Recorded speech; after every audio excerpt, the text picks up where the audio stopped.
আমার আসামি ছিল নুরুদ্দিন, যাকে মৃত্যুদণ্ড দেয়া হয়েছিল। এখানে মহামান্য হাইকোর্ট বিভাগ তার মৃত্যুদণ্ড থেকে কমিয়ে তাকে যাবজ্জীবন কারাদণ্ড দিয়েছেন। আমি যে বিষয়টার উপরে গুরুত্ব দিতে চাই যে বাংলাদেশের ফৌজদারি বিচার ব্যবস্থায় স্বীকারোক্তিমূলক জবানবন্দি বা 164 স্টেটমেন্টের যে ব্যাপক নির্ভরশীলতা, এইটা ন্যায় বিচার প্রাপ্তির ক্ষেত্রে বড় বাধা।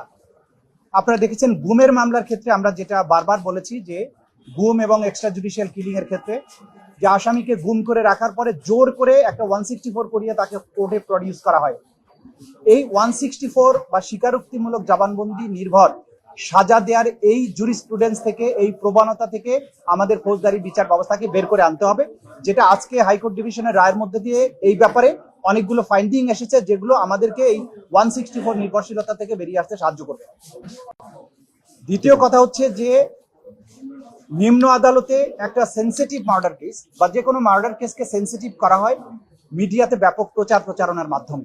যখনই এটা সেন্সিটাইজড হয়ে যায় তখনই বিচারকদের উপর একটা সাংঘাতিক রকমের মানসিক এবং সামাজিক চাপ তৈরি হয়, ফলে তারা গণহারে ফাঁসির রায় প্রদান করেন। সাম্প্রতিক সময়ে আমরা অনেকগুলো মামলায় লক্ষ্য করেছি যে এইরকম ব্যাপকভাবে মৃত্যুদণ্ড দেওয়া হয়েছে।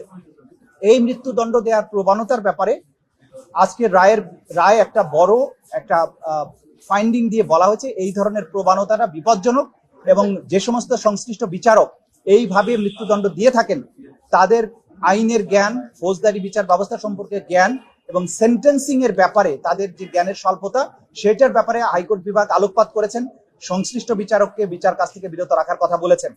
এইটা আমরা মনে করি এই ব্যাপারে ইনস্টিটিউশনাল গাইডলাইন থাকা উচিত, এবং আমাদের দেশের সেন্টেন্সিং বা যখন অপরাধ প্রমাণিত হলো তার সাজাটা কি হবে সেইটার ব্যাপারে কোনো আলাদা আর্গুমেন্টেশন হয় না।